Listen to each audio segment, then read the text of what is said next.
नमस्कार, बीएसटीवी देख रहे हैं आप। मैं हूं आपके साथ अभिनय सिंह चौहान और मैं हूं आपके साथ में वैष्णवी मावर। छिंदवाड़ा में जो दुर्घटना सामने आई, जिस तरह सिरप कांड सामने आया, उसको लेकर कई सवाल खड़े हो रहे हैं और सवाल खड़े होना लाजमी भी है। वो अस्पताल जहां थी जिंदगी की आस, वो डॉक्टर जिनसे थी जान बचाने की उम्मीद, वो दवाई जो थी कई परिवारों का भरोसा, लेकिन हर उम्मीद, हर भरोसा टूट गया। महज मुनाफे की खातिर बांटी गई मौत, चंद पैसे की खातिर घोट दिया गया सपनों को। झूठ बोलते अधिकारी, बरगलाते मंत्री, आखिर कौन देगा हर मासूम मौत का जवाब? तो ये जवाब मांगे जा रहे हैं छिंदवाड़ा को लेकर, जहां के परासिया में जहरीला सिरप पीने के कारण 9 मासूमों की मौत हो गई। कलेक्टर, एसडीएम, बीएमओ, ऐसा कौन अधिकारी था जिसने मामले को टालने की कोशिश नहीं की? राज्य में स्वास्थ्य मंत्री राजेंद्र शुक्ल हैं, उनके सहयोगी नरेंद्र शिवाजी पटेल हैं, लेकिन छाई रही सिर्फ खामोशी, गहरी खामोशी। वो तो गनीमत रही मुख्यमंत्री डॉक्टर मोहन यादव की, जिन्होंने लगातार इस मामले पर अपनी नजर बनाए रखी और उन्होंने खुद एक्शन लेते हुए सिरप और इसे बनाने वाली कंपनी के 9 प्रोडक्ट्स को पूरी तरह प्रतिबंधित कर दिया। इतने बड़े मंत्रालय में 2 मंत्री होने के बाद जाहिर है सवाल तो उठते ही हैं। आखिर इन 9 मौतों का जिम्मेदार कौन है? और इसे लेकर बीएसटीवी पब्लिक डोमेन में कुछ सवाल भी खड़े करता है, जहां क्या ज्यादा पैसे के खातिर डॉक्टरों ने इस तरह की दवाइयों को लिखा? आखिर इन मौतों का जिम्मेदार किसे ठहराया जाए? सिरप की सप्लाई कैसे हुई? यह भी बड़ी बात है, जहां क्या ज्यादा पैसे के खातिर डॉक्टरों ने यह प्रिस्क्रिप्शन लिख दिया? क्या मुनाफे के आगे मौत की कोई कीमत नहीं है? क्या इसे रोकने के लिए सिस्टम का और सख्त होना जरूरी है? और आखिर इन मौतों का जिम्मेदार कौन है? ऐसे कई सवाल खड़े हो रहे हैं जिसका जवाब जानना जरूरी है और जिसका जवाब जानने के लिए हम भी ये चर्चा कर रहे हैं। और आज इसी मुद्दे पर चर्चा करेंगे। इसके लिए खास मेहमान हमारे साथ में जुड़ गए हैं। विवेक त्रिपाठी, कांग्रेस प्रवक्ता, हमारे साथ में जुड़ चुके हैं। इसके साथ ही फार्मासिस्ट आनंद राठौर हमारे साथ में जुड़ गए हैं। गायत्री साहू, वरिष्ठ अधिवक्ता, हमारे साथ में जुड़ गई है। बीजेपी नेता वात्सल्य मूर्ति हमारे साथ में जुड़ गए हैं। डॉक्टर राकेश गुप्ता, पूर्व अध्यक्ष IMA रायपुर के हैं, वो भी हमारे साथ में जुड़ गए हैं। और यासीन खान, पीड़ित परिजन हैं, वो भी हमारे साथ में इस डिबेट में जुड़ चुके हैं। विवेक जी, इस तरह का जो मुद्दा है वो छत्तीसगढ़, यहाँ पर छिंदवाड़ा में हुआ और आपने भी देखा। इससे पहले MY अस्पताल की बात करें तो चूहों का मामला आया था सामने, और अब ये बच्चों की मौत का सामना, और सिरप की वजह से वो सब हुआ। लेकिन कांग्रेस बड़े बड़े मुद्दों पर, छोटे छोटे से मुद्दों पर भी सड़कों पर उतरती है, लेकिन इसमें कहीं से कहीं तक सड़कों पर कांग्रेस क्यों नहीं दिखाई दी? जिस तरीके से ये जो मामला है वो बड़ा मामला है और 10 बच्चों की मौत हुई है, सिस्टम पर सभी भरोसा करते हैं, और ऐसे में कांग्रेस इस मुद्दे पर क्यों नहीं बोल पाई, सिर्फ बयानबाजी के आगे? बहुत ही दुखद है। ये मुद्दा नहीं है, ये प्रशासनिक हत्या है। उसके लिए सीधे तौर पे भाजपा की सरकार जिम्मेदार है। जिस सरकार की जिम्मेदारी थी कि शासकीय अस्पतालों में जो दवाइयां वितरण होगी उसके लिए कमेटी बनाई जाती है।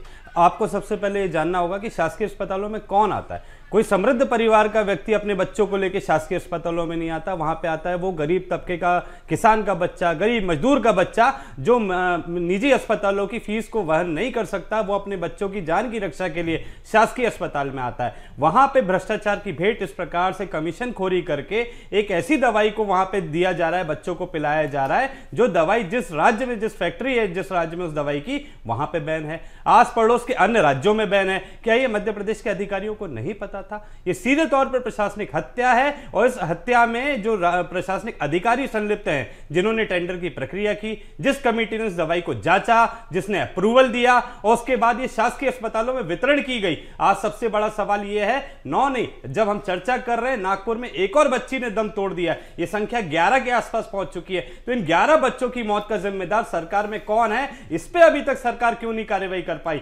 मुख्यमंत्री महोदय अपनी पीठ थपथपाने के लिए एक बड़ी कार्रवाई दिखा रहे हैं। हमने प्रतिबंध लगा दिया। प्रतिबंध से क्या ये समाधान होगा? आपको दोषी अधिकारियों पे सख्त कार्रवाई करनी चाहिए। अब तक तो वो लोग जेल की सलाखों के पीछे होने चाहिए, अभी तक उनकी गिरफ्तारी क्यों नहीं हुई है? जांच कमेटी क्या कर रही है? इन सारे प्रश्नों का जवाब सरकार को देना चाहिए और सरकार को यह बताना चाहिए कि जो मार्केट में 12 रुपए में दवाई मिल रही थी वो 10 रुपए में टेंडर के माध्यम से शासकीय अस्पतालों में कैसे वितरण की गई, कितनी दवाइयां उस जिले में बांटी गई, उनमें प्रतिबंध लगाने के बाद कितनी वापस आ चुकी हैं। कहीं ऐसा तो नहीं अभी भी किसी मासूम के हाथ में वो चीज शेष रह गई है जिसको पी के उसकी जान चली जाएगी? ठीक है, सवाल तो कई खड़े हो ही रहे हैं। साथ ही साथ हम वात्सल्य जी का रुख करना चाहेंगे। वात्सल्य जी, स्वागत तो आपका मैं करना चाहता था, लेकिन जिस तरह की यह घटना है उसमें स्वागत अच्छा नहीं लगता है। फिर भी सबसे सीधा और सटीक सवाल, क्यों इस तरह की घटना सामने आई? इसमें एसओपी क्यों नहीं पहले से बना हुआ था और मामले में अब तक क्या एक्शन हुआ है, आप ही बता दीजिए। निश्चित तौर पर अभिनय जी, मैं यहाँ पर भारतीय जनता पार्टी के साथ साथ देखिए मेरी 2 छोटी छोटी बेटियां हैं और मैं बताना चाहूंगा कि उन दोनों ही को कोल्ड एंड कफ भी है आज, और कल ही मैं उन्हें डॉक्टर के भी पास ले गया था। तो मैं एक पिता की हैसियत से भी आपसे बात करूंगा। देखिए, बच्चे की जान चाहे एक बच्चे की जान जाए या 12 बच्चे की जान जाए, कहीं ना कहीं सिस्टम का बहुत बड़ा फेल्योर है। और सरकारें चाहे जिसकी भी हो, चाहे भारतीय जनता पार्टी हो या कांग्रेस की सरकार हो, हम इस सिस्टम फेल्योर से भाग नहीं सकते हैं। कड़ी से कड़ी कार्यवाही की जाएगी, जांच की जाएगी, मगर देखिए त्वरित कार्यवाही का मतलब ये नहीं होता है कि हम जो है भगदड़ मचा दें, आनन फानन में डिसीजन ले लें, आनन फानन में लोगों को जेल में डाल दें। कार्यवाही हो रही है। अभी दवाइयों को बैन कर दिया गया है मध्य प्रदेश में, और भी स्टेट्स में, पूरे देश में एडवाइजरी जारी कर दी गई है। मगर जैसे कि मैं आपको कल ही की घटना बताता हूं, जैसा मैंने बताया आपको, मैं 2 बेटियों का पिता भी हूं। देखिए अभिनय जी, हमारे देश में, अगर मेरे पास कोई आधिकारिक डेटा नहीं है, मगर बच्चियों का पिता होने के नाते मैं ये कह सकता हूं कि 80% से ज्यादा बच्चों को जब कोल्ड एंड कफ होता है अभिनय जी, तो हम डॉक्टर के पास नहीं जाते हैं, हम डायरेक्ट मेडिकल स्टोर चले जाते हैं। कहीं ना कहीं यहाँ पे बहुत बड़ा जो हाथ है वो अवेयरनेस का है। अवेयरनेस की बहुत बड़ी कमी है हमारे देश में। एक दवाई जो हो सकता है मेरा कोल्ड एंड कफ ठीक कर दे, वो हो सकता है एक छोटे बच्चे की जान ले ले या एक बड़े वृद्ध की जान ले ले। तो दवाइयों को बैन करना हो सकता है, क्योंकि देखिए आज ही मैं न्यूज़पेपर में पढ़ रहा था, वो जो 2 दवाइयां हैं उनमें वो केमिकल पाए ही नहीं गए हैं जो किडनी को डैमेज कर सकते हैं, लेकिन फिर भी उन्हें बैन किया गया है। मैं इस डिसीजन का बिल्कुल समर्थक हूं, लेकिन यहां पर उससे बहुत ज्यादा जरूरत जो है अवेयरनेस की भी है। निश्चित तौर पर जांच जारी है, और चाहे वो डॉक्टर्स हो या सीएमएचओ, या जैसे छत्तीसगढ़ में सीएमएचओ से खरीदारी होती है, जो भी जिम्मेदार होगा उस पर कड़ी से कड़ी कार्यवाही होनी चाहिए। मगर बार बार मैं कहता हूं, लोगों में अवेयरनेस नहीं है। आज भी ज्यादातर बच्चे, हमारे देश के ज्यादातर बच्चे कोल्ड एंड कफ के लिए तो डॉक्टर के पास जाते ही नहीं है, वो डायरेक्ट मेडिकल स्टोर जाते हैं, मेडिकल स्टोर से दवाइयां लेते हैं। एक फार्मासिस्ट भी मेरे पास है, मेरी बात से वो सहमत होंगे कि बहुत बड़ी संख्या में फार्मासिस्ट भी जो है पेरेंट्स को कोल्ड एंड कफ की दवाइयां बिना प्रिस्क्रिप्शन के दे देते हैं। ठीक है वात्सल्य जी, लेकिन मैं जानना चाहूंगी, भारत का यहाँ पर राकेश गुप्ता जी हमारे साथ में मौजूद है। राकेश जी, ये जो सिरप है इस पर इल्जाम नहीं, लेकिन इस पर लगाया जा रहा है कि अवेयरनेस की कमी है और लोग बिना प्रिस्क्रिप्शन की ये दवाइयां ले लेते हैं। ऐसी जो सिचुएशन है, इसे लेकर आप क्या कहेंगे? देखिए, जो बात कही जा रही सरासर गलत है जी। कफ सिरप के बारे में ये कहा गया है, जो कंपनी सप्लाई कर रही थी वो राजस्थान में ऑलरेडी बैन है।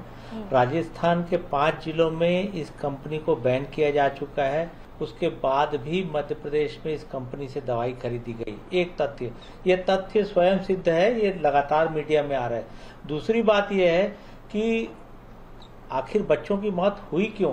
कफ सिरप पीने के बाद हुई है, तो जाहिर है कफ सिरप के ऊपर पहला शक जाएगा।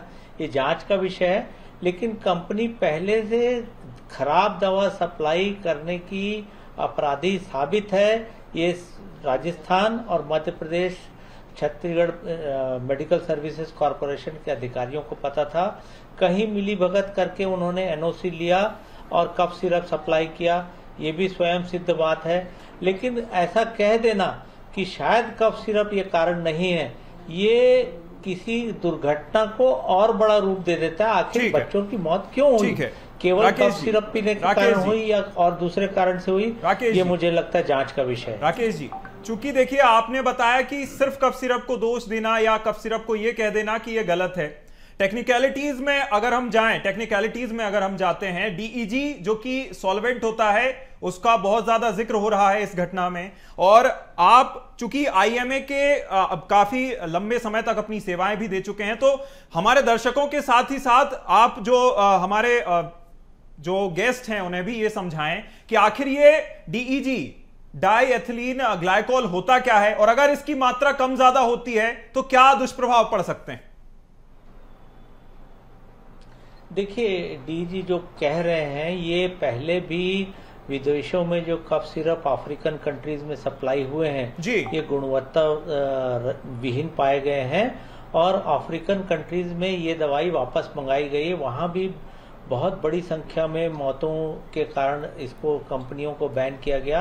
ये कंपनी ना हो लेकिन दूसरी कंपनियां बैन की गई। मुझे लगता है कि ये जो सॉल्वेंट है इसकी गुणवत्ता कहीं न कहीं शक के घेरे में है, और जो कफ सिरप बनता है इस सॉल्वेंट से उसके कारण कहीं न कहीं ये मौतें हुई हैं। अफ्रीकन कंट्रीज में भी भारत से जो कफ सिरप सप्लाई हुए थे वो वापस हुए थे, और यहाँ पर भी जो कफ सिरप सप्लाई हुए हैं, मुख्य कारण बच्चों की मौत का किसी कफ सिरप का कंजम्पशन है। मुझे लगता है कि जो good manufacturing practices, GMP practices हम लोग बोलते हैं फार्मा उद्योग में, उसका पालन नहीं किया गया, और सब स्टैंडर्ड दवाई सप्लाई खरीदी हुई है सरकारी स्तर पर, इसलिए स्वास्थ्य दुर्घटना हुई। मुझे लगता है कि उच्च स्तर पर जांच होनी चाहिए। हो सकता है ये कंपनी अभी भी स्टॉक में हो, सरकारी या निजी स्तर पर ये सारा स्टॉक मंगा के जांच की जानी चाहिए। जी ठीक है।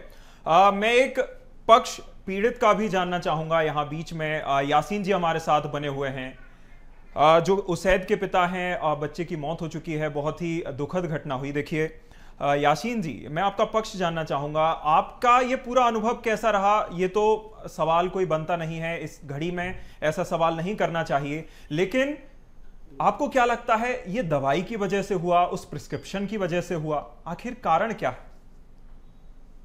बच्चा तो मेरा हमने दवाई खिलाए जी, ये तो दवाई की वजह से ही आया है। तो मैं तो यही चाहूंगा कि सर जिस कंपनी में दवाई बनती है तो उसको तो पूरी तरह सील किया जाए। जी, मेरा बच्चा तो वापस नहीं आ सकता। यासीन जी, वहां पर जो डॉक्टर्स थे उनका क्या कहना था, क्योंकि एक मासूम की जान गई है, इसके साथ ही दूसरे बच्चों के साथ में भी ऐसा ही हुआ, तो अस्पताल में जो दृश्य था आपके सामने वो कैसा था?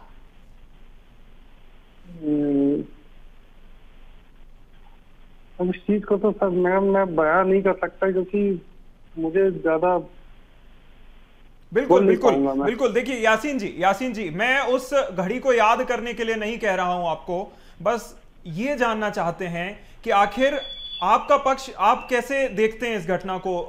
दवाई की वजह से हुआ है या फिर जो डोजेस था वो कम ज्यादा हो गया इस वजह से हुआ है? यासीन जी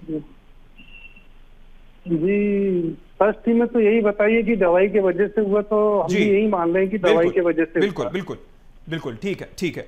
आनंद राठौर जी ने हमें ज्वाइन कर लिया है, फार्मासिस्ट हैं, हमारे साथ भोपाल स्टूडियो से जुड़ गए हैं।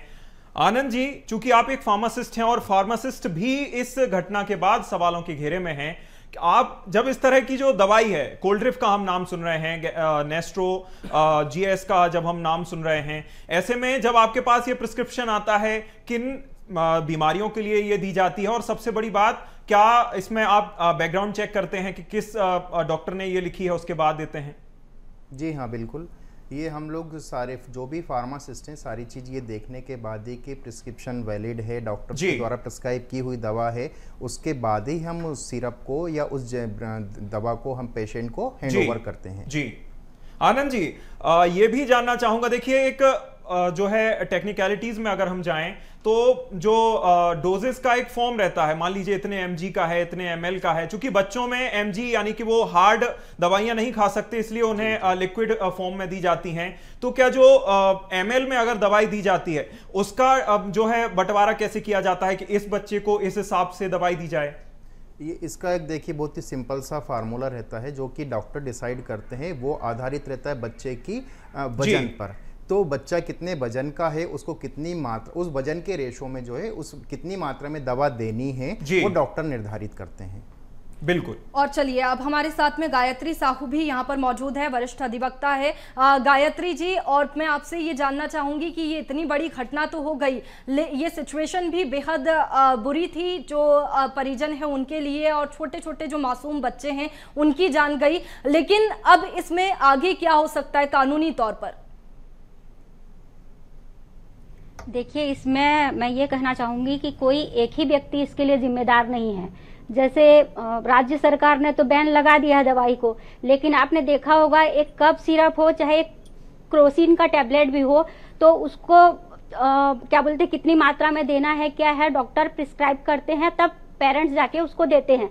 लेकिन यहाँ पे कफ सिरप दे के अगर हम मात्रा ज्यादा कम या पेरेंट्स की गलती बताएंगे, एक बच्चे का अगर उसमें डेथ हुआ रहता है तो हमको लगता है कि पेरेंट्स की गलती है, लेकिन इतने सारे बच्चों का जान गया है, तो इसमें कहीं ना कहीं चाहे वो कफ सिरप की बात हो, चाहे कंपनी की बात हो, चाहे ड्रग जो सप्लाई करते हैं सप्लायर हो, ये सब जिम्मेदार हैं। और मैं एक अधिवक्ता होने के नाते कानून से भी चाहूंगी कि संज्ञान ले, लेकिन कानून संज्ञान तभी लेगा जब पीड़ित माता पिता जाके रिपोर्ट करेंगे या फिर कंपनी के ऊपर कार्रवाई करेंगे। लेकिन मैं ये कहना चाहूंगी, क्या वो बच्चे वापिस आ सकते हैं?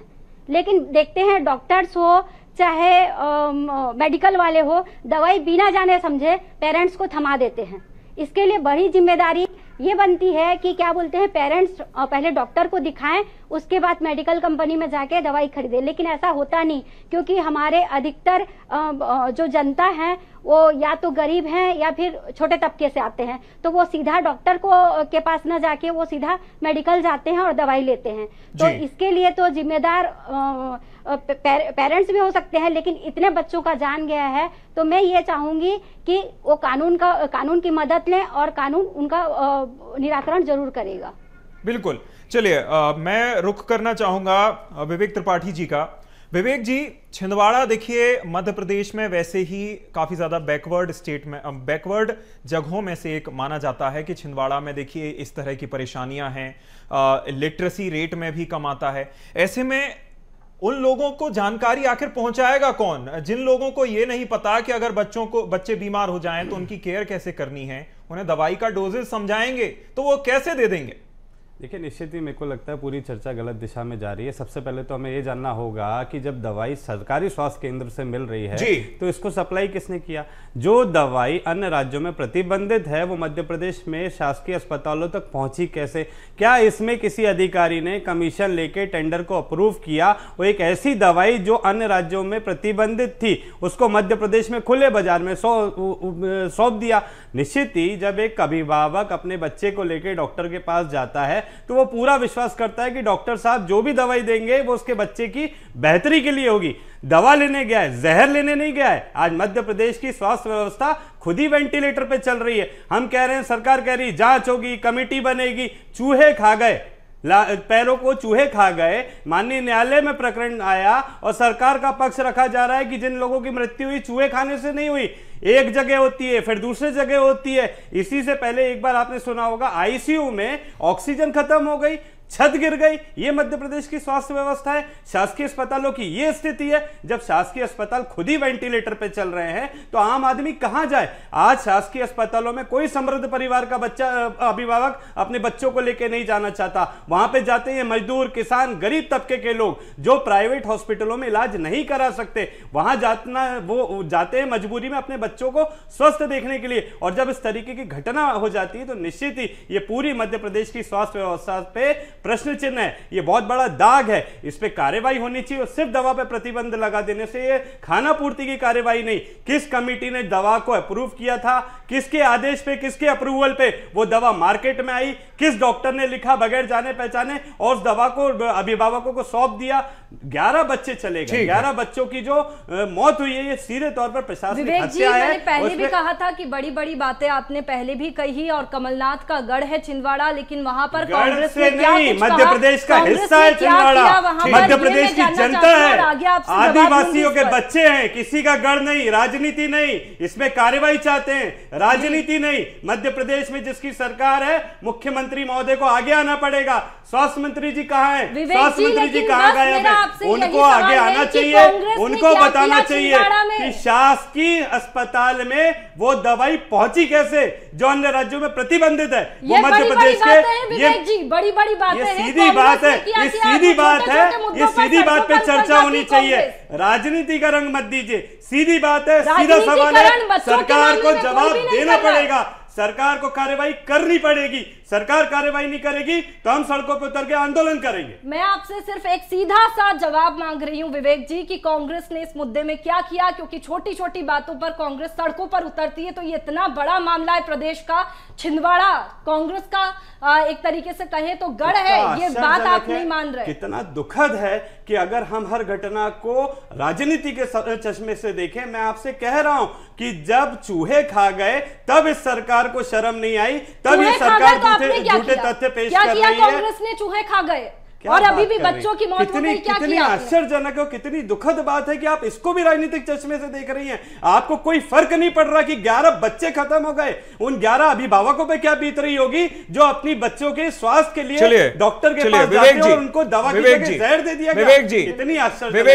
विवेक जी, राजनीतिक चश्मे से देखने वाली बात नहीं है। हमने जब बच्चों की मौत हुई थी, उंगलियां खाई थी चूहों ने, तब भी हमने सवाल किया था, सजा हुई और सजा हुई। एक दोषी का नाम बताइए, कौन जेल है, कौन जेल में कौन है, नाम बताइए। चलिए, नहीं बता पाएंगे क्योंकि जेल में कोई नहीं है। जांच कमेटी बनी और जांच आज तक चल रही है, कछुए की पीठ पे चल रही है। मध्य प्रदेश में जांच कमेटियां बनती है, रिपोर्ट कभी नहीं आती, रिपोर्ट आती है तो दोषी की गिरफ्तारी नहीं होती। यही सबसे बड़ा दुखद है। आपकी और हमारी नैतिक जिम्मेदारी है कि अगर स्वास्थ्य व्यवस्था में कोई कमी है, कोई त्रुटि है, तो हमको मिलकर उसको दूर करना, और दूर करने की जिम्मेदारी सरकार की है। परंतु सरकार सुधार करने की जगह कमियों पर पर्दा डालने लगे तो ये उनकी मंशा पे प्रश्न चिन्ह है, क्योंकि ये गरीबों से जुड़ा हुआ मामला है, बच्चों से जुड़ा हुआ मामला है, इस पर राजनीति नहीं होनी चाहिए, इस पे कार्रवाई होनी चाहिए। ठीक है वात्सल्य जी, सीधा सवाल, डीईजी की आपने बात कर ली। देखिए कि अब मैं इस तरह के जो डोजेस नहीं दिए जाने चाहिए, अगर तमिलनाडु की रिपोर्ट में 24 घंटे में रिपोर्ट सामने आ जाती है,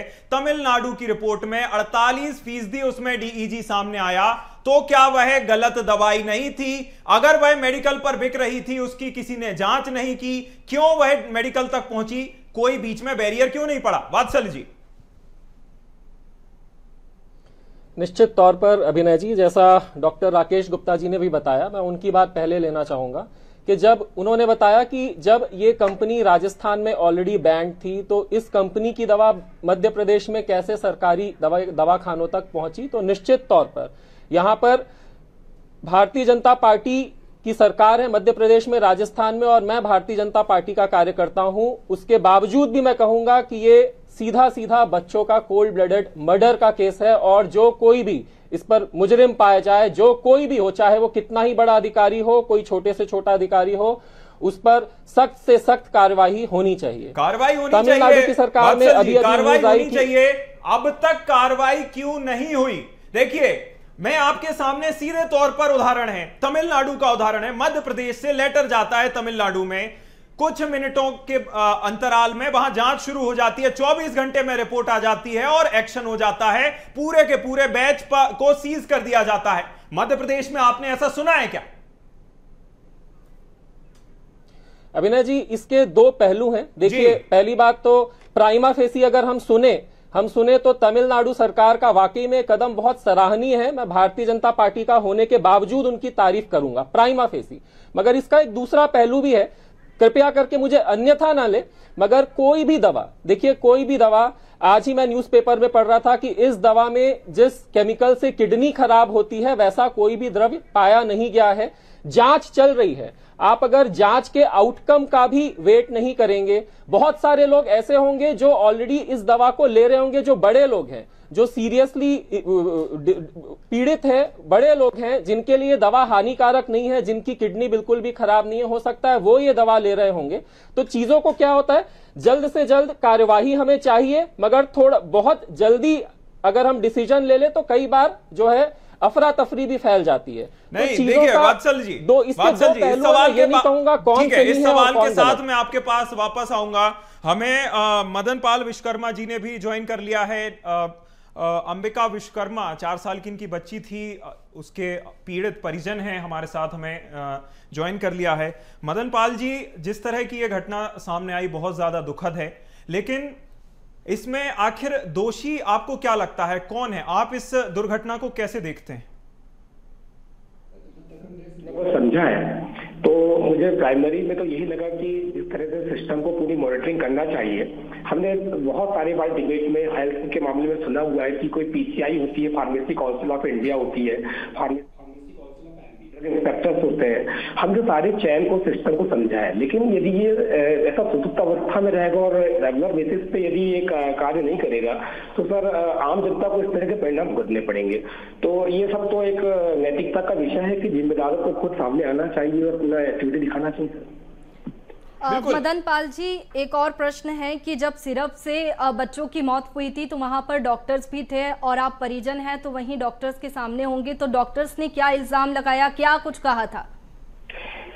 डॉक्टर ने मैम, चूंकि उनको शुरू में जिन डॉक्टर से हमने कांटेक्ट किया था उनको समझ में आ गया था कि ये थोड़ा सा केस उनके लिए नहीं है, तो एक जब हमने पहला प्राथमिक उपचार लिया था उसके बाद में हम बाल रोग विशेषज्ञ के पास गए थे। उन्होंने रात भर में मॉनिटरिंग करके अर्ली मॉर्निंग में रिपोर्ट दे दी कि किडनी फंक्शन में नहीं है और आपको एक अच्छे नेफ्रोलॉजिस्ट की आवश्यकता है, डायलिसिस की आवश्यकता है। तो यहाँ पर डॉक्टर्स ने जिन्होंने हमको सपोर्ट किया, जिन्होंने हमें सही टाइम पे पहुंचाया, मैं बताना चाहूंगा सर मैम कि हमारा बच्चा जो है वो 12 और 13 सितंबर से जो है पीड़ित है और अभी वो फाइट कर रहा है, वेंटिलेटर पर है। शायद ये पहला बच्चा होगा जो इतना लंबा फाइट कर रहा है, ऐसा मैं कह सकता हूँ। मैम ये कहना चाहूंगा। बिल्कुल, जिस तरह की ये दुर्घटना थी, देखिए काफी ज्यादा इसमें सवाल तो हम ज्यादा कर नहीं सकते, चूंकि आप जब उस समय को याद करते हैं तो काफी ज्यादा भावुक भी कर देने वाला, भाव विभोर कर देने वाला क्षण है। आनंद राठौर जी, मैं आपके पास वापस आना चाहूंगा। जिस तरह की ये दवाई थी, इस पर अगर बैन कर दिया जाता है तो इसके विकल्प क्या हो सकते हैं? साथ ही साथ ये भी कि अब तक ये किन बच्चों को दी जा रही थी, किस उम्र के बच्चों तक ये दी जा रही थी? जी, आपने जैसा कहा कि अगर इस दवा को हम बैन करते हैं, इस रिलेटेड से मॉलिक्यूल जितने भी ब्रांड्स हैं उनको अगर हम बैन करते हैं तो इसके अलावा ही बहुत सारे ऑप्शंस हमारे पास में उपलब्ध हैं। बहुत सारे कॉम्बिनेशंस ऐसे हैं जो इनसे बेहतर रिजल्ट जिनसे हमको मिल सकते हैं, इनका एक अच्छा अल्टरनेट हो सकता है। तो मेरे ख्याल से तो अगर ये इसमें प्राइमा फेसी में ये हमको गड़बड़ी मिली है इन कॉम्बिनेशंस में, तो सबसे पहले तो सरकार को चाहिए कि इनको हम बैन करें और इसके जो अल्टरनेट्स अवेलेबल हैं, डॉक्टर्स को बहुत अच्छी तरीके से पता है इस मेडिसिन के अल्टरनेट्स कौन से हैं, तो वो ब्रांड हम जो है डॉक्टर्स अपना प्रिस्क्राइब कर सकते हैं। आनंद जी, इसमें एक पहलू ये भी आता है, जागरूकता का सबसे बड़ा पहलू आता है, चूंकि सबसे आपके पास जो डॉक्टर से प्रिस्क्रिप्शन लेकर आते हैं वो भी आपके पास आते हैं और सीधा जो दवाई लेने आते हैं वो भी आते हैं, तो आपकी ओर से क्या इस तरह कोई जागरूक किया जाता है कि देखिए ये दवाई मत लीजिए, इससे ये हो सकता है? आमतौर पर ये किया जाता है क्या?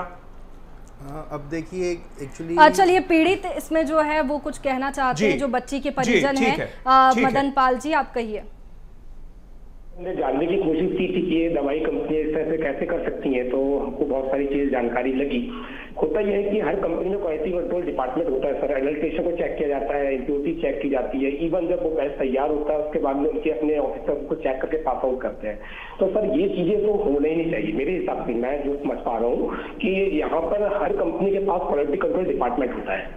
यदि बैच पास हुआ है तो सबसे पहले तो वो अधिकारी रिस्पॉन्सिबल है जिसने उसको पास किया है सर, क्योंकि यदि ऐसी चीज मार्केट में कंपनी से ही नहीं आती तो मेरे ख्याल से इतनी बड़ी कैजुअलिटी, इतना बड़ा ये क्राइसिस होता ही नहीं सर।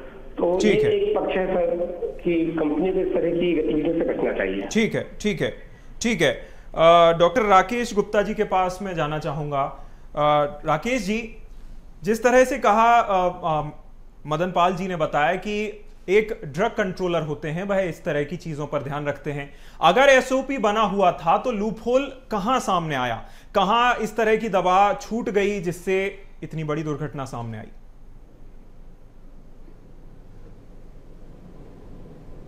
काउंसिल का ये काम है। मैं छत्तीसगढ़ में फार्मेसी काउंसिल का सदस्य हूँ। फार्मेसी काउंसिल का काम फार्मासिस्ट के रजिस्ट्रेशन और उनकी शिक्षा की गुणवत्ता का देखना है। दवा संबंधित सारे काम ड्रग कंट्रोलर देखता है, राज्य का ड्रग कंट्रोलर, उसके अंडर में सारे ड्रग इंस्पेक्टर होते हैं। जगह जगह से वो दवाई के सैंपल इकट्ठे करते हैं।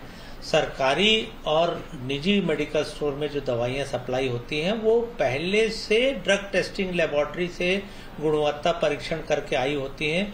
उसके बाद ही वह मेडिकल स्टोर या सरकारी ड्रग वेयर हाउस में एंट्री कर पाती हैं। तो जो दवाइयाँ पहले से ही सर्टिफाइड हैं वो नकली कैसे निकली, ये सीधा सीधा इशारा करता है कि कहीं मिली भगत है, माफिया तंत्र इसमें सक्रिय है, जो नकली दवाओं का असली होने का सर्टिफिकेट दे रहे हैं और वो दवाई सप्लाई हो रही है। पहली बात।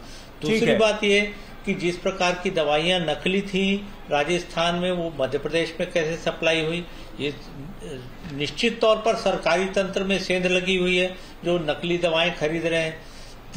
तीसरी बात ये कि वह दवाइयां जो 5 वर्ष से कम उम्र में नहीं दी जानी है या सुपरविजन में दी जानी है, वो कम उम्र के बच्चों तक कैसे आई, ये भी एक बहुत बड़ा प्रश्न है। चौथा प्रश्न ये है कि जो दवाइयां केवल सरकारी उसमें हैं वो दूसरे लोगों तक, गैर सरकारी स्रोतों तक कैसे पहुंची। इसका मतलब यह है कि सरकारी दवाइयां किसी निजी क्षेत्र में भी उपलब्ध हैं चोरी के रास्ते से। तो ये पूरे के पूरे तंत्र में कई छिद्र हैं, भ्रष्ट माफिया वहां पर सक्रिय है। मुझे लगता है कि जो दवाओं की टेस्टिंग है वो कहीं न कहीं रिपोर्ट मैनेज की जा रही है और ये जो ड्रग कंट्रोलर का सिस्टम है मध्य प्रदेश में या दूसरे स्थानों पर, ये मुझे लगता है कि कसौटी पर है। और इसकी बिल्कुल राकेश जी, कई सारे सवाल हैं और जो दोषी है उन पर जरूर कार्रवाई होनी चाहिए। हमारे साथ में वरिष्ठ अधिवक्ता गायत्री साहू भी मौजूद है। गायत्री जी, मैं आपसे अब ये जानना चाहती हूँ कि इतनी बड़ी घटना तो हो गई प्रदेश में, अब इसमें परिजन क्या कर सकते हैं? अगर परिजन को कंप्लेन करनी है तो वो क्या कुछ करें कि जो दोषी है उनको सजा हो? वो जाके थाने में रिपोर्ट करवा सकते हैं और थाने में अगर रिपोर्ट होगा तो क्या है, थाने वाले उनको कोर्ट रिफर करते हैं तो कोर्ट संज्ञान ले सकता है राज्य सरकार से कि ये ऐसा क्यों हुआ करके, और दोषी को तो सजा मिलेगी ही मिलेगी। और मैं व्यक्तिगत तौर से ये भी चाहूंगी कि उनको जितना भी हम रिलीफ देना चाहें, रिलीफ तो नहीं मिल सकती, इतने बच्चों की जान गई है, लेकिन फिर भी कानून उनकी सहायता जरूर करेगी। बिल्कुल, कानून सहायता के लिए हमेशा तत्पर रहता है। और एक बात और कहना चाहूंगी मैं, अभी एक बात और बताना चाहूंगी। बोलिए बोलिए बोलिए, गो अहेड। अब अभी कफ सिरप में मेरे एक क्लाइंट मेरे पास आया था, एक फार्मासिस्ट था वो, तो कफ सिरप को कुछ मात्रा, कुछ कफ सिरप ऐसे हैं बैन लगी हुई है, उसको ज्यादा मात्रा में अपन उसको सेल आउट नहीं कर सकते हैं। मतलब इसके लिए मेडिकल काउंसिल भी उनको अलाउ नहीं करती है। लेकिन ये जब बैन लगा हुआ मेडिसिन कैसे आया, ये बहुत बड़ी बात है। और इसके लिए तो मेडिकल, जिस मेडिकल से दवाई ली गई है, पहले संज्ञान उनको लेके उनके ऊपर कार्रवाई करना चाहिए।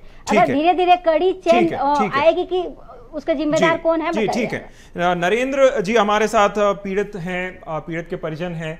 नरेंद्र जी, आप कुछ कहना चाहते हैं, बोलिए। सर, मैं ये कहना चाह रहा था, क्योंकि मैम ने बहुत अच्छी बात की कि हमको लीगल एक्शन लेना चाहिए। कुछ मामलों में प्रिस्क्रिप्शन नहीं है तो हम कोई डायरेक्ट आरोप लगा नहीं सकते, लेकिन हम अपने जानकारी के माध्यम से जागरूकता और जांच में सहयोग कर सकते हैं। यहाँ पे होता यह है मैम कि छिंदवाड़ा जो है वो एक आदिवासी अंचल है। कभी आप छिंदवाड़ा आए तो आप देखेंगे कि यहाँ के लोग कितने शांत, सीधे और मासूम है कि ये आदिवासी लोग हैं। मेरे को ऐसा लगता है कि जो परिवार पीड़ित है वो बहुत ऐसे स्तर का है कि ये एडवोकेसी नहीं जानता। मैं खुद अभी मैं आपको बताऊं, मैं प्राइवेट जॉब करता हूं, मैं टीचर हूं और मैं अपने पीड़ित परिवार के साथ में पिछले 10 दिन से हूं। मेरे ऑफिस में मुझे इस काम के लिए छुट्टी दे रखा है। मैं अपना आर्थिक नुकसान कर रहा हूं, लेकिन ये समाज सेवा है, मैं शिक्षक हूं, तो मैं इस जज्बे से उस काम में जुटा हुआ हूं। अभी मेरे साधु भाई यहाँ पर बैठे हुए थे, लेकिन उन्होंने मुझे अपनी बात रखने का मौका दिया। तो मैं ये कहना चाह रहा हूँ कि लोग इसमें अवेयर नहीं है मैम। ये कहानी क्या है? ये कहानी खास की कहानी नहीं है कि जो पूरे कम्युनिटी को कवर करती है। ये कहानी है किसी एक परिवार की जो किसी दूसरे गांव का है, कोई दूसरे गांव का है, कोई तीसरे गांव का है। इनको नेतृत्व नहीं मिला अभी तक। मैं ये कह सकता हूँ कि इन नेतृत्व बिल्कुल नहीं मिला है और एक सही दिशा में प्रयास नहीं किए जा रहे हैं, कलेक्टिव प्रयास नहीं किए जा रहे हैं। इनके लिए कलेक्टिव प्रयास करना पड़ेगा। समाज सेवी प्रतिनिधियों को जिम्मेदारी लेना चाहिए कि हम सिर्फ वीडियो के विषय में बात न करें। जब कोई विक्टिम, कोई परिवार है तो हम उसके सपोर्ट में, समर्थन में, समाधान का हिस्सा बने। ये सारे लोगों का प्रयास होना चाहिए। चलिए नरेंद्र जी, इसमें जो दोषी है उन पर जरूर कार्रवाई होनी चाहिए। हमारे साथ में बीजेपी से यहाँ पर वात्सल्य मूर्ति जी भी पहले कुछ कहना चाहते थे, लेकिन आपसे एक और सवाल मैं पूछना चाहूंगी सर कि सिस्टम पर भरोसा करके लोग दवाइयां लेते हैं, आंख मूंद कर सरकार पर भरोसा करते हैं और दवाइयों को ले लेते हैं, अस्पताल जाते हैं, डॉक्टर्स जो दवाई देते हैं वो ले लेते हैं, लेकिन जब ऐसी अनदेखी हो जाए तो फिर क्या कुछ आप कहेंगे, क्या आपकी सरकार कर रही है? देखिए वैष्णवी जी, मैं फिर कहूंगा कि जिम्मेदारी सरकार की है और इस केस में जिम्मेदारी भारतीय जनता पार्टी की है। मैं भारतीय जनता पार्टी का कार्यकर्ता होने के नाते ये बात कह रहा हूं। मगर इस पूरे मुद्दे में देखिए दो पहलू हैं और मुझे ऐसा लगता है पिछले 45 मिनट से हमने एक पहलू तो डिस्कस किया जो डॉक्टर साहब ने भी बताया, जो आनंद जी ने भी बताया। देखिए आनंद जी ने कहा, जो फार्मासिस्ट हैं, उन्होंने कहा कि अगर ये जो दवा बैन हो चुकी है इसके ऑल्टरनेट्स भी हैं, मगर आनंद जी हेल्थ डिपार्टमेंट से एडवाइजरी आई है कि किसी भी तरह के जो सिरप है वो 2 साल से कम बच्चों को देने ही नहीं है। वो सिरप भी नहीं देने हैं जो कि पूरे तरीके से अच्छे हैं, अप्रूव्ड हैं। तो यहां पर बार बार मैं यही कहना चाहता हूं, क्या 2 साल से छोटे बच्चे को कोई डॉक्टर एक अप्रूव्ड सिरप भी दे सकता है क्या, जब हेल्थ डिपार्टमेंट ने स्ट्रिक्ट एडवाइजरी जारी की है कि किसी भी तरह का सिरप, चाहे वो बैंड सिरप हो या अप्रूव्ड सिरप हो। वात्सल्य जी, एडवाइजरी आज नहीं आई थी। पहलू है वात्सल्य जी, एडवाइजरी आज नहीं आई है, एडवाइजरी काफी लंबे समय से लागू है, लेकिन कड़ाई से पालन कराना आपकी जिम्मेदारी है। कितना पालन हो रहा है ये हम सामने देख रहे हैं। एग्जैक्टली। देखिए अभी का ही एग्जांपल ले लेते हैं। आनंद जी ने क्या कहा? आनंद जी ने क्या कहा? आज स्टूडियो में बैठकर ही आनंद जी ने क्या कहा कि ऑल्टरनेट दवाई यूज दे सकते हैं बच्चों को। ये जो क्लोरोफिन है ये बैन हो गई है तो इसके ऑल्टरनेट्स भी हैं, वो दे सकते हैं। उन्होंने ही टीवी में कहा ना, जबकि हेल्थ डिपार्टमेंट आप कह रहे हैं शुरू से ही एडवाइजरी रही है कि 2 साल से छोटे बच्चों को किसी भी तरह का सिरप नहीं देना है। तो यहां पर आपको भी लगता है कि अवेयरनेस की बहुत ज्यादा कमी है और कहीं ना कहीं सिस्टम में जब दो पहलू होते हैं, एक तो स्ट्रिक्टली से, कड़ाई से दंड देना जो लोगों ने गलती की है, और दूसरा साथ ही साथ अवेयरनेस भी फैलाना। और यहां पर मैं पूरी जिम्मेदारी लेता हूं भारतीय जनता पार्टी की, क्योंकि सरकार है, मैं भागूंगा। वात्सल्य जी, जहां तक मैं समझ पा रहा हूं हेल्थ डिपार्टमेंट की ही दोनों जिम्मेदारियां, 2 पहलू आप बता रहे हैं। पहला पहलू आपको ही संभालना है, एक्शन आपको लेना है अगर इस तरह के कोई नियमों का उल्लंघन करता है। दूसरा पहलू हेल्थ डिपार्टमेंट के अंडर ही ये आता है कि आप उन जो मेडिकल संचालक हैं उन्हें अवेयर करें। आईएमए ऐसी दवाओं को ना तो जो है परमिशन दे बिकने की, और अगर ऐसी दवाई बिकती हुई मंजूर आती है, देखिए क्या बात कर रहे हैं वात्सल्य जी आप, ऐसे समय में जब जिन दवाओं का या फिर जिन टैबलेट्स का लोग नशा करते हैं वे आप पकड़ लेते हैं, ड्रग कंट्रोलर उन्हें पकड़ लेते हैं, छोटी सी बच्चों की कफ सिरप नहीं पकड़ पा रहे हैं। वात्सल्य जी। अभिनय जी, मैं किसी भी चीज से भाग नहीं रहा हूं, ना मैं अपनी या अपने पार्टी की जिम्मेदारी से भाग रहा हूं। देखिए 2023-24 में आपको भी पता होगा 400 ऐसे ड्रग्स जो लैब टेस्ट फेल कर दिया। ऐसा पहली बार हुआ है एक साल में 400 ड्रग्स को हमारी सरकार ने बैन किया है। मगर यहां पर निश्चित तौर पर फेलियर हुआ है, निश्चित तौर पर हुआ है। जिम्मेदारी हमारी है, स्ट्रिक्ट कार्रवाई होनी चाहिए। मैं खुद इस बात को कह रहा हूं, बिल्कुल जांच होगी और स्ट्रिक्ट कार्रवाई होगी, जो भी जिम्मेदार। विवेक जी, आपसे एक प्रश्न है कि इतनी बड़ी घटना तो अब प्रदेश में हो चुकी है, जैसा कि आप कह रहे हैं कि इस पर राजनीति नहीं होनी चाहिए और इस पर कार्रवाई होनी चाहिए, दोषियों पर तमाम जो इल्जाम है वो भी आप लगा रहे हैं। और मैं आपसे सिर्फ यही पूछना चाहूंगी कि अब आप इस मामले में क्या करेंगे, विपक्ष क्या करेगा? देखिए, निश्चित ही लगातार जिस प्रकार की घटनाएं सामने आ रही है, ये पहली और आखिरी नहीं है। इससे पहले भी जिस प्रकार से जो घटनाएं आई हैं, ये शासकीय अस्पतालों की जो दुर्दशा को बयां कर रही हैं। इसमें सबसे पहले तो जो स्वास्थ्य मंत्री हैं उनको आगे आके जिम्मेदारी लेनी चाहिए। ये जनता को बताना चाहिए कि कैसे एक बैन ड्रग जो अन्य राज्यों में प्रतिबंधित है वो मध्य प्रदेश में कैसे बाजार तक पहुंची, कैसे अभिभावकों के हाथों तक पहुंची। सरकार कार्रवाई नहीं करेगी तो आने वाले सत्र में कांग्रेस का विधायक दल इस पूरे मामले में सरकार को घेरेगा। नहीं वहां पर भी दोषियों पर कार्यवाही होती है तो हम इस पूरे मामले को लेकर माननीय न्यायालय की शरण में जाएंगे और एक एक दोषी जो भी इस पूरे कृत्य में संलिप्त था, जिसकी जिम्मेदारी थी उस ड्रग को चेक करने की, बाजार में आने से पहले ये पता होना चाहिए कि उन दवाइयों में क्या है, वो बच्चों के स्वास्थ्य के लिए ठीक है या नहीं है, या ऐसी कोई दवाई जो अन्य राज्यों में प्रतिबंधित है वो मध्य प्रदेश तक पहुंची कैसे, मध्य प्रदेश में कैसे अभिभावक के हाथ में। बड़े ही दूरगामी प्लान बताए हैं आपने, लेकिन यहां बीच में मैं एक एड ऑन भी करना चाहूंगा कि क्या आपने अब तक जो पीड़ित हैं उनमें किसी को भी कांग्रेस पार्टी के तौर पर, बतौर कांग्रेस पार्टी के तौर पर आपने क्या लीगल एडवाइस दी है? क्या अब तक कोई लीगल उनकी हेल्प की गई? रुकिए, पहला सवाल, क्या आपने अब तक उन्हें कोई लीगल हेल्प की है? क्या आपने बिल्कुल दी है। हमारे कार्यकर्ता सतत संपर्क में हैं और हमारे कार्यकर्ता हर संभव उनकी सहायता कर रहे हैं। पीड़ित पक्ष के एक एक परिवार जो पीड़ित है उनके साथ में हमारे कार्यकर्ता हैं और किसी भी प्रकार की आवश्यकता होने पे हमारी लीगल टीम भी उनकी मदद करेगी, हम आर्थिक सहायता भी देंगे और जब तक एक एक दोषी को सजा नहीं हो जाती हम चुप नहीं बैठेंगे। सरकार लाख कोशिश कर ले कि इस पूरी घटना पे पर्दा डाल दे, इस मामले को दबा दे, हम इस मामले में एक एक दोषी को सजा होने तक इस लड़ाई को निरंतर जारी रखेंगे। चलिए, जो पीड़ित परिजन है वो हमारे साथ में है। नरेंद्र जी, मैं आपसे पूछना चाहती हूं कि जब ये घटना आपके ही परिवार में हुई, आपकी बच्ची की मौत हुई सिरप की वजह से, तो क्या आपने किसी भी राजनीतिक पार्टी से संपर्क किया? मैं पहले तो मैं करेक्ट कर दूं कि अभी बच्ची सर्वाइव कर रही है, वो फाइट कर रही है और पिछले 13 तारीख 14 तारीख से वो हॉस्पिटल में एडमिट है, वेंटिलेटर पर है। और रही बात आर्थिक सहायता की, तो मैं अपने सरकार को धन्यवाद करना चाहूंगा कि उन्होंने बहुत त्वरित कार्रवाई की और हमारे माननीय सांसद बंटी विवेक साहू जी के ऑफिस से मैंने अप्रूवल, सेम डेट भी मुझे वो एक मैसेज रिसीव हुआ कि आपको स्वीकृति दे दी गई है और मेरे ख्याल से मैंने अपने परिजन से परसों बात की थी तो भुगतान का मैसेज भी आ गया है। तो ये बहुत ही सराहनीय है कि हो जाता है, लेकिन ये अमाउंट इतना नहीं होता मैम। मैं जो अभी देख रहा हूँ, किडनी फेलियर हो जाता है, ब्रेन में इतना इन्फेक्शन हो जाता है, जब न्यूरोलॉजिस्ट और नेफ्रोलॉजिस्ट को आप विजिट कराते हैं, इतने महंगे ड्रग्स आते हैं मैम कि एक आम परिवार के लिए सर्वाइव करवाना बहुत मुश्किल हो पाता है। उसकी आर्थिक स्थिति इतनी चरमरा जाती है कि मेरे को लगता नहीं कि वो अगले 10 साल तक अपने आप को ऊपर लेके आ पाएगा। तो ये इस विषय में मैं इतना ही कहना चाहूंगा। अभी जो बात हो रही थी दूरगामी परिणाम थी, तो मुझे क्लिक किया माइंड में कि जो कमेटियां इस पर जांच कर रही हैं उनको एक विषय पर और जांच करना चाहिए कि क्या इस बीमारी का दूरगामी परिणाम भी रहेगा। यदि बच्चों को दूरगामी परिणाम आता है तो मुझे लगता है कि जैसे गोपाल गैस बहुत लंबे समय तक रिलीज किया जा रहा है, कुछ ऐसी व्यवस्थाएं गरीब परिवारों के बच्चों के लिए की जाए जो बच जाते हैं, क्योंकि अभी वो बच्चा 4 साल का है, हमें नहीं पता वो 40 का होकर अपनी जीवन को समाप्त करेगा या 60 का होकर के। लेकिन ये बात तो तय है मैम कि इतना डैमेज होने के बाद में जीवन भर से संघर्ष भी करना है। तो मेरा ऐसा मानना है कि कमेटी को जानना चाहिए कि क्या इसके कुछ दुष्परिणाम बहुत लंबे हो सकते हैं। यदि वैसा कुछ है तो फिर इन परिवारों को विशेष सुविधा चिकित्सा की मिलना चाहिए। बिल्कुल नरेंद्र जी, और एक और बात मैं आपसे कहना चाहूंगी। पहले मैंने आपसे गलत प्रश्न कह दिया, बच्ची की मौत का कह दिया, और उसके लिए मैं माफी चाहूंगी। मैं कामना करूंगी कि आपकी बच्ची जल्द ही ठीक हो जो अस्पताल में भर्ती है। ठीक है नरेंद्र जी, मैं आपकी इस बात में जो आपने सुझाव दिए वह हमारे भाजपा के प्रवक्ता हमारे साथ बने हुए हैं, भाजपा नेता भी बने हुए हैं, भाजपा प्रतिनिधि हैं। मैं चाहूंगा कि वह अपनी सरकार तक इन जो सुझाव हैं उन्हें पहुंचाएं। इसके बाद मैं आना चाहूंगा डॉक्टर राकेश गुप्ता जी आपके पास। देखिए एसओपी क्या कहता है, सरकार अब तक ये कह रही है कि हम देखिए जांच की रिपोर्ट आएगी उसके बाद कार्रवाई करेंगे, जांच की रिपोर्ट आएगी उसके बाद कार्रवाई करेंगे।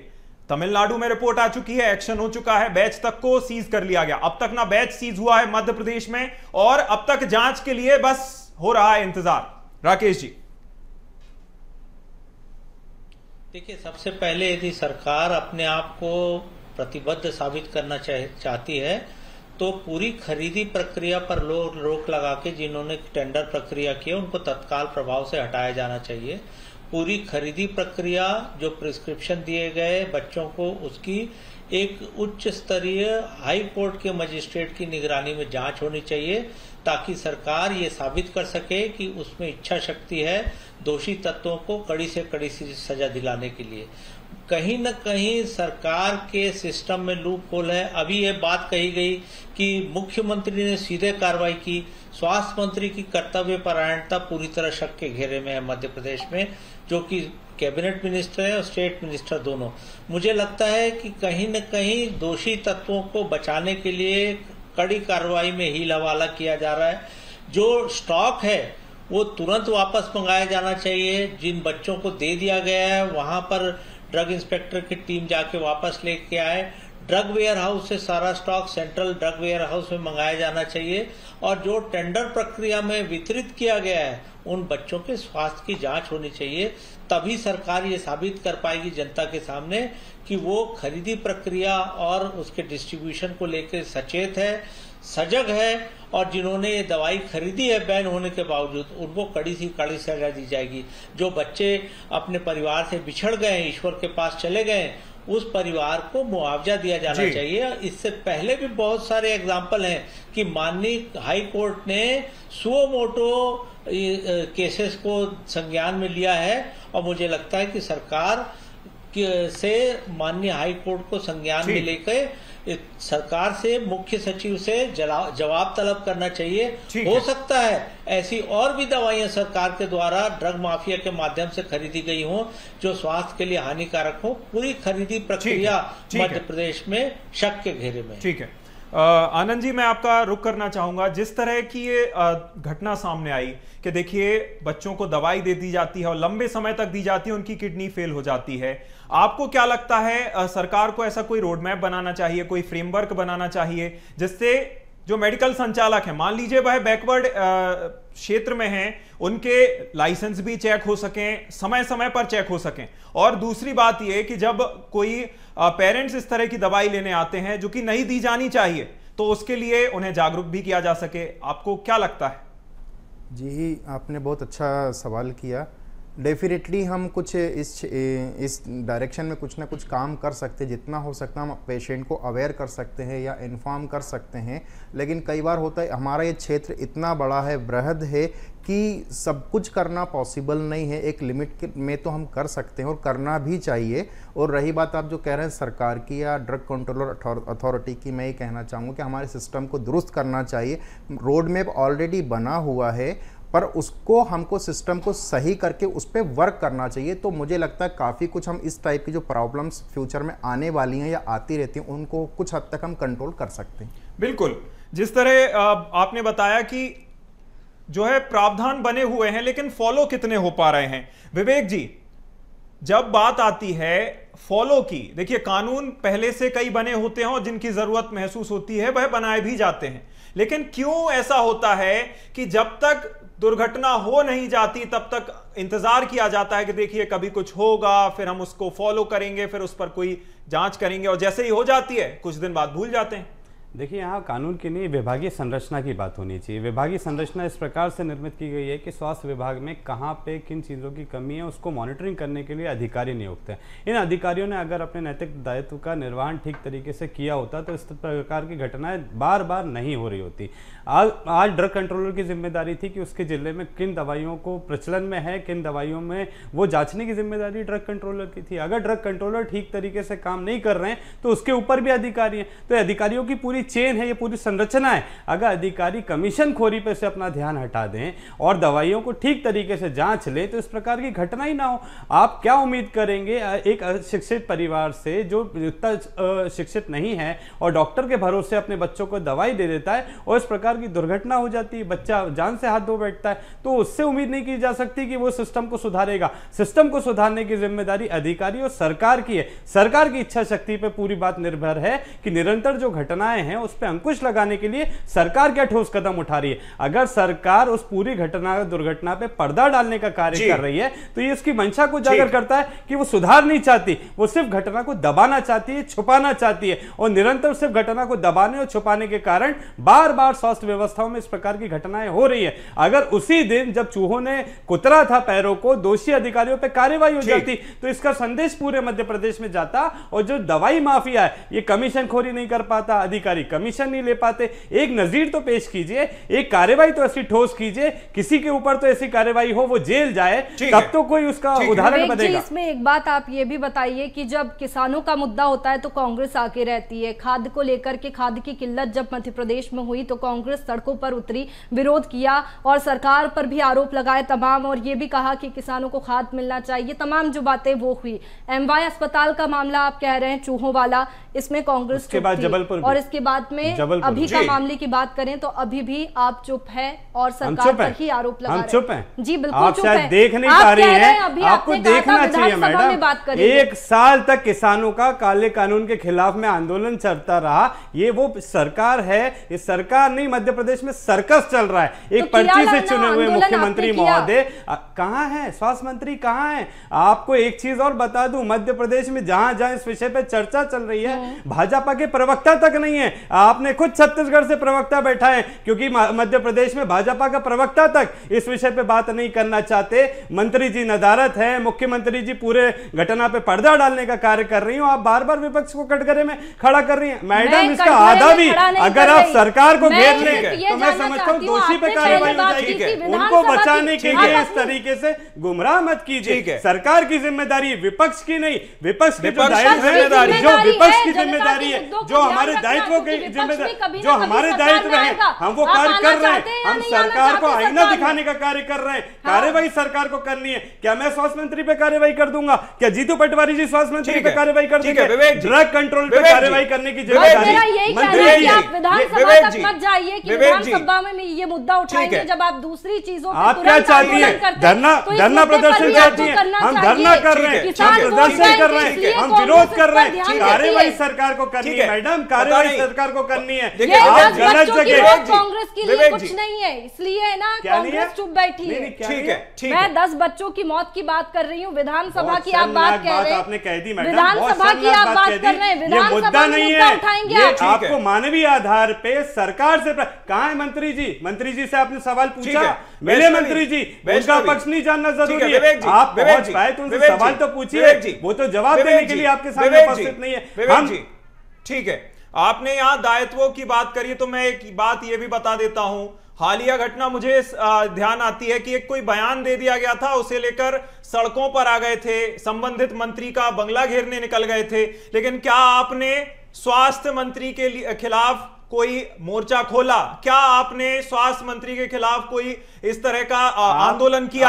हालांकि देखिए, स्मरण नहीं है और मैं समझ रहा हूं आप सरकार के पक्ष में ज्यादा बात कर रहे हैं। आप सरकार के पक्ष, मैंने आपसे कहा ना, मैं चुनौती के साथ कहता हूं, आप 24 घंटे में स्वास्थ्य मंत्री से पूछ के बता दीजिए कि क्या कार्रवाई हुई। 24 घंटे में चुनौती देता हूं, ऑन एयर आपको चुनौती दे रहा हूं। स्वास्थ्य मंत्री जी से बात कर लीजिए, 24 घंटे में कोई कार्रवाई हो जाए तो मैं राजनीति छोड़ने के लिए तैयार हूं। इतनी बड़ी बात मैं ऑन एयर कह रहा हूं, अगर मिल जाए वो बता दें कि किस पे क्या कार्रवाई हुई और कौन जिम्मेदार है। 24 घंटे का समय देता हूं, कल 7 बजे तक बता दीजिएगा। नहीं दे पाएंगे, नहीं दे पाएंगे, मैं आपको बता। विवेक जी, चूंकि समय समाप्ति की घोषणा हो गई है, सुनिए 24 घंटे दिए आपको ऑन एयर, सुनिए, करके देखिए, मैं राजनीति छोड़ दूंगा वरना पत्रकारिता छोड़ दीजिए। अरे बात तो सुन लीजिए, आपने मान लीजिए हमें 24 घंटे का अल्टीमेटम दिया है, लेकिन सवाल तो तब करेंगे ना जब नजर आएंगे, वही मेरी कहने की बात तो यही कह रहे हैं। ठीक है, चलिए, जिस तरह की बात हमने की या फिर इस बात में निकलकर सामने आई, सरकार को बहुत ज्यादा कड़ा रोड मैप बनाने की जरूरत है। और जिस तरह से मेरी सहयोगी वैष्णवी ने सवाल खड़े किए, विपक्ष को भी उतने ही बेहतर तरीके से सड़क पर उतरकर या कोर्ट में जाकर किसी भी तरीके से हो, विपक्ष को उतने ही अच्छे तरीके से, बेहतर तरीके से निरंतर लड़ने की जरूरत है और मदद की जरूरत है, क्योंकि हम सुधार चाहते हैं। ठीक है, बिल्कुल। जिस तरह की ये घटना है, अपने आप में कई सवाल खड़े करती है। देखना होगा सरकार जब जांच रिपोर्ट आ जाती है तो कब एक्शन ले पाती है। जिस तरह के सवाल खड़े हो रहे हैं और जिस तरह के जवाब सामने आ रहे हैं, जाहिर है कि इस मामले में सरकार को बहुत ज्यादा ध्यान देने की जरूरत है, चाहे कार्रवाई को लेकर हो, जांच रिपोर्ट को लेकर हो। और जितने त्वरित रिपोर्ट आएगी उतने ही त्वरित कार्रवाई होगी। यह देखने वाली बात होगी कि कब तक जांच रिपोर्ट आती है और रिपोर्ट के आधार पर कब तक कार्रवाई होती है। इस चर्चा में इतना ही। सभी मेहमानों का हमारे साथ जुड़ने के लिए बहुत शुक्रिया। इस चर्चा में इतना ही। आप देखते रहिए BSTV। नमस्कार।